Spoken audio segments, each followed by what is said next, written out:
అందరికీ నమస్కారం. మన ఛానల్‌కి స్వాగతం. పెన్షనర్స్‌కి ముఖ్య గమనిక 11 ఏళ్లు రద్దు అనే ఒక బ్రేకింగ్ అప్డేట్ మనకి ఇప్పుడే రావడం జరిగింది ఫ్రెండ్స్. సో దానికి సంబంధించిన పూర్తి వివరాలు చూద్దాం. వీడియో స్కిప్ చేయొద్దండి. అప్పుడే నేను చెప్పే సమాచారం మీకు అర్థమవుతుంది. మన ఛానల్‌ని ఫస్ట్ టైం చూస్తుంటే ఖచ్చితంగా ప్రతి ఒక్కరు సబ్స్క్రైబ్ చేసుకోండి ఫ్రెండ్స్. అప్పుడే ఇటువంటి ఇంపార్టెంట్ అప్డేట్స్ ఎప్పటికప్పుడు పొందవచ్చును. అలాగే మీకు వీడియో నచ్చితే తప్పకుండా లైక్ చేయండి. చాలామంది లైక్ చేయడం మర్చిపోతున్నారు. లైక్ చేయడం వల్ల ఇటువంటి ఇంపార్టెంట్ న్యూస్ మన పెన్షనర్స్ అందరికీ చేరుకుంటుంది. ఈ వీడియోకి 1000 లైక్స్ ఎక్స్పెక్ట్ చేస్తున్నా.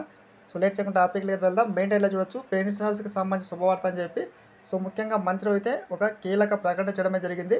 పింఛన్దారుల సమస్యలకు సంబంధించి ముఖ్యంగా సమర్థవంతంగా పరిష్కరించడం జరుగుతుందని చెప్పి ముఖ్యంగా మనకి మంత్రి చెప్పడమే జరిగింది.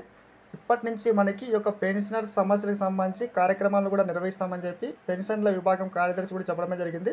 ముఖ్యంగా 11 ఏళ్ళు మనకి సంబంధించి ఎన్నో సమస్యలు అయితే నిలిచిపోయాయి. సో ఈ నేపథ్యంలో ఈ యొక్క పరిష్కారానికి సంబంధించి మనకి మీటింగ్ అయితే జరగడమే జరిగింది. ఇక్కడ చూడొచ్చు, ఇప్పటికే గుర్తించిన కేసులలో 25% పైగా పరిష్కారం అయ్యాయని చెప్పి ముఖ్యంగా పెన్షనర్స్కి సంబంధించి మనకి చెప్పడమే జరిగింది.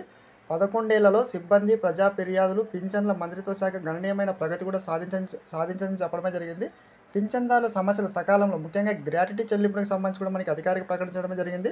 ప్రతి ఒక్క పెన్షనర్కి ఖచ్చితంగా గ్రాట్యుటీ అందిస్తామని చెప్పి చెప్పడానికి చూస్తున్నాం. ముఖ్యంగా ప్రభుత్వ ఉద్యోగులకు సంబంధించి సమస్యను కూడా తొలగించేందుకైతే ప్రభుత్వం అయితే సిద్ధమైంది. ఇటువంటి న్యూస్ కోసం సబ్స్క్రైబ్ చేసుకోండి. Thanks for watching.